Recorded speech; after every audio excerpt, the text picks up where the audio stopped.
Hello NOLA.com, Michael Sichel here. Just going to show you something easy to make. A lot of products you can get available in the supermarket. It's my curry pork I'm serving on my lunch plate, Caribbean style, over coconut rice. I'm going to show you some techniques. Most importantly, I'll tell you ways you can go about it or how you can go around it. Enjoy. I enjoy your company. Okay, to start the curry pork, what I want to do is I want to marinate the pork first. So I find a piece of pork. You can use anything. I do not recommend the loin itself because it's a little dry, not that much fat in it. And when you braise meats in the way we're going to do this pork, we want to make sure that the meat has a nice fat content so it takes time and renders down into the proteins. So we use either shoulder or the butt is the terms they use. It's very inexpensive in the store. It costs about $2 and something change a pound. And you just cut it into cubes. So what I do is I take the pork and I cut into cubes. Alright? Something bite-sized, something that fits on the fork. And then, what I want to do then is set a marinade. And the marinade is something that basically helps infuse flavors into the pork, at the same time denatures the protein. Using wines or acids. In this case, what I like to use is white wine and orange juice. And denaturing the proteins is simply that it tends to tenderize the pork meat. It makes it a little bit more delicate when you chew on it. So, what I'm doing on a curry pork plate is I'm using curry powder and turmeric. Now, turmeric is something used for color.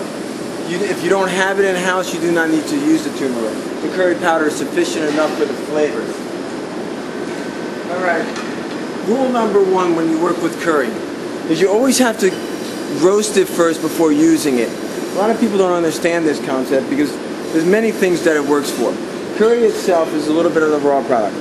Alright, nice color, nice flavors, nice scents. But when you roast the flavors out, it continues to grow and it really just becomes a magnificent scent. Also, it's also good for the belly because you take the rawness away from it and you won't have any indigestion from it. So roast it in a pan, simply like this. Hot pan, and I'm going to show you the smoke that rolls off of it. Okay, I'm going to add the turmeric to that also. Okay, and we're just going to roast it, and this is release the ester. Now you want to pay close attention to this because at the present time you can burn it. You see the smoke a little rolling off of it? That's what you're doing, and the smell, you can't smell it, but that's when you start smelling the esters of it, and it's great. It makes a beautiful scent to the kitchen and to your home. Alright, and that's all you want to do is just toast it a little bit. And I recommend this with all spices. All spices should be burnt. I get a container. I add my pork to the container.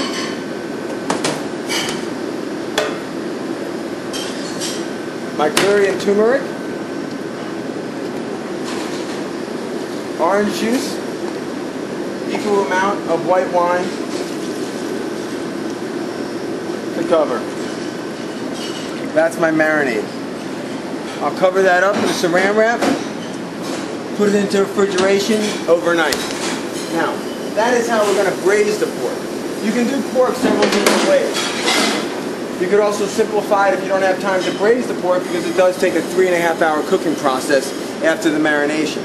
You can just follow all the other recipes I'm showing you and maybe grill a piece of pork and slice it and put it over the top of certain different things. For the braised pork is going to be the mirepoix and the diced vegetables. And I have them already cleaned, but I use celery stalks. And I just do a quick dice on them.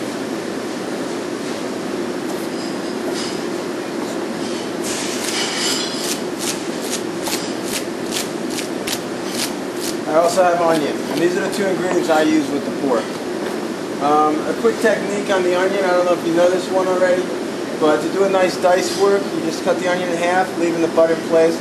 Use your knife, cutting the size that you require, about 3/4 the way down, see that it's not completely through the onion, and that allows it to hold in place. And then I go back, the same size here, I go across the bottom. And then you see that's my dice right here. So, again, knowing that you only cut about 3/4 of the way through, there's my perfect dice.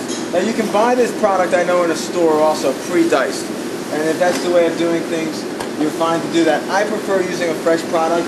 When you get comfortable with your knives, it's just a better quality. It's a fresher taste, and the bagged diced vegetables are just older, and they seem to lose a lot of the flavors in sitting in some in what I see to be a wet product.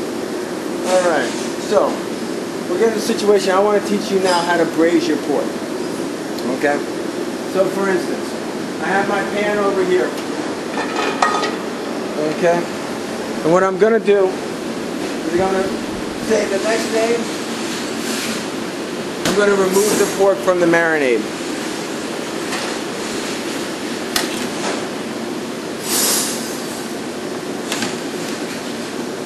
Reserving the marinade because this is going to be the liquid you use to braise the pork in. Now the braising technique is used for a lot of tougher meats. Salt, pepper, of course. And what it is a technique that's used to really soften the meat. It's a slow cooking process which over time just lets the meat cook slowly at a low temperature in a moist environment. Braising technique. Moist environment.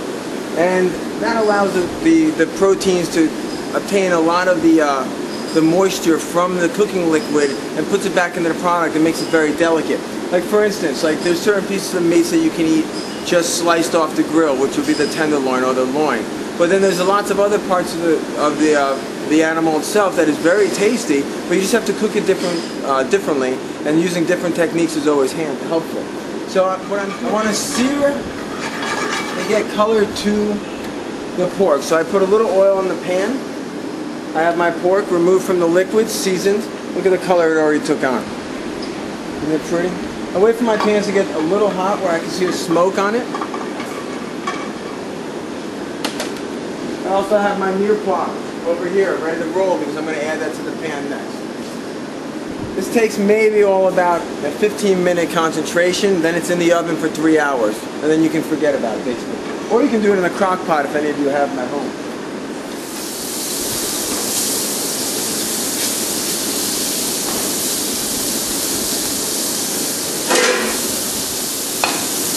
Okay, you're not looking to cook the product totally through. The only thing you want to do is give it a nice sear.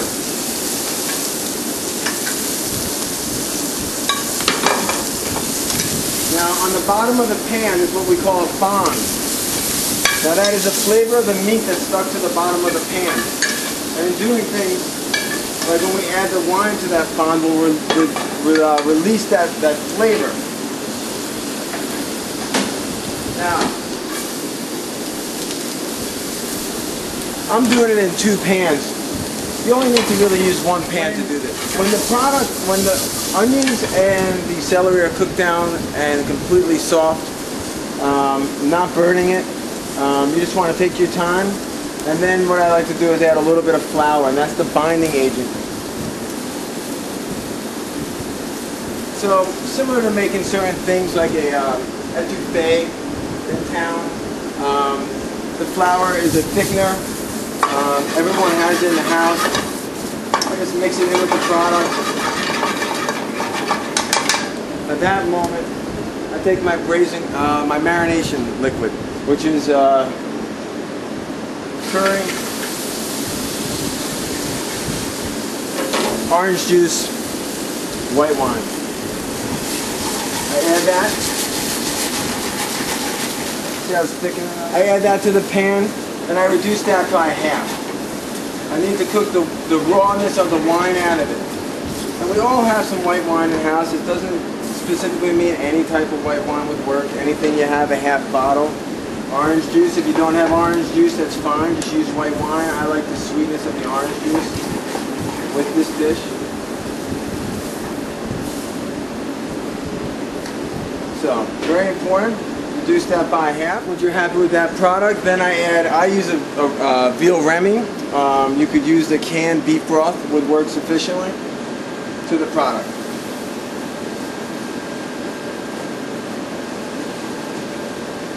Okay, now I wish you were here to ask me questions because this time I could help you out. But obviously the Knoll.com does have a site where you can come and interact with chefs and collaborate with ideas, and I will gladly help you if you want to interact through that website. So at that point, I pour the liquid over the meat. Cover. Aluminum foil or a lid is sufficient.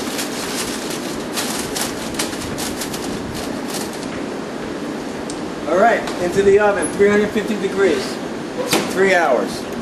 That's it. What I'll show you next is the coconut rice. Very easy recipe.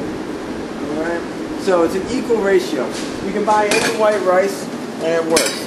So how we do it basically is it's 1 part rice to 2 parts liquid. Only thing I do differently is I use 1 part of coconut milk, 1 part water, salt, pepper, bay leaf,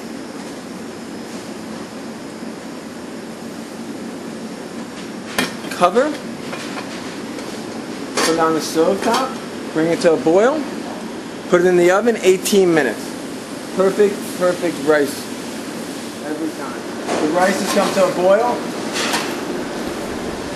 350 degree oven for 18 minutes. Guarantee every time. Okay, so we have the rice in the oven, we have the braising pork in the oven, and now we're going to send up some complements to it.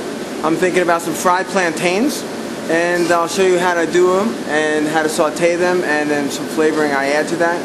And we'll keep moving along, and I'll present this dish to you in a few minutes. Okay, plantain itself. Alright, it looks like a banana, but a lot heavier in starch. It has a nice thick husk on it. You try to find them a little bit on the riper side for what we're trying to do here. So this will come right out of the husk. You cannot use bananas in place. Sorry to say that. I love a banana, but there's not enough starch, it's a little too sweet, and it doesn't cook up the same way. So if you don't find a plantain, again, it's not important. I think the most important thing that you take out of this is that you learn how to braise. And you learn how to braise meats with different type of ingredients. And that's the fun of cooking. It's an endless exploration of flavors and ideas. And we're very lucky as professionals to be able to do this for a living. And I would think that at home you should be very lucky too to know that you have an excitement in life that broadens people's horizons. Okay, so at that point I just cut it rough.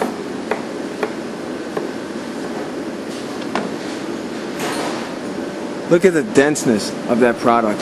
Isn't she beautiful? Alright.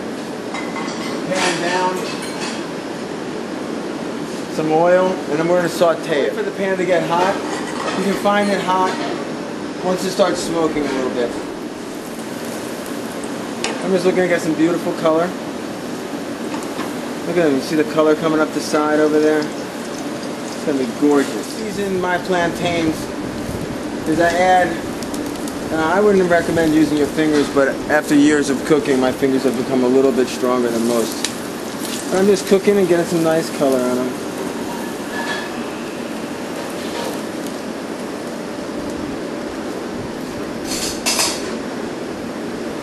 I use a ratio of 50% sugar and 50% cinnamon to coat and season my plantains when they're done. I also think it adds really well to the dish. So I've got coconut milk. In the coconut rice, and I'll show you what I use, I do fresh peas, which is in season now, and basil chiffonade. And then I use the plantains that add a little sweetness to it, and I use the ratio cinnamon to sugar. And I cook them nice and slowly. I like them to be a little bit on the softer side. So in a dense case like this, you just patiently put them in the oven. For the rice itself,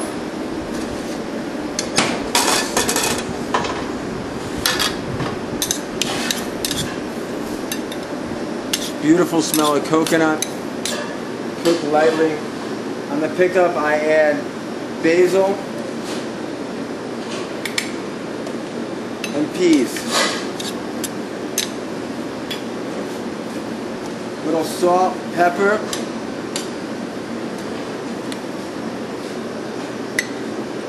Summer colors.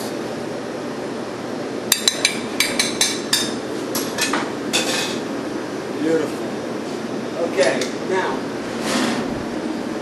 The pork itself can be cooked throughout the day, and when you're ready for service, you just pull it out. So you have to assume that 3 hours later you're going to be prepared. So you can prepare it all in advance, or you can start the pork and then half an hour before you need everything on the table, you can start preparing the rice, which takes 18 minutes. The peas are very simply done just by fresh peas, blanched in water for 3 minutes until they're nice and tender, and basil chiffonade. Now the pork, look at this.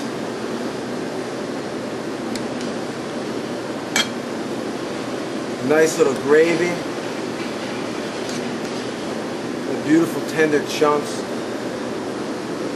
of pork. Now,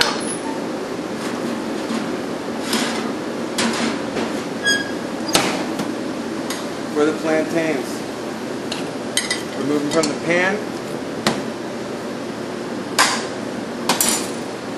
Add my sugar and cinnamon ratio, 50-50. Shake them up.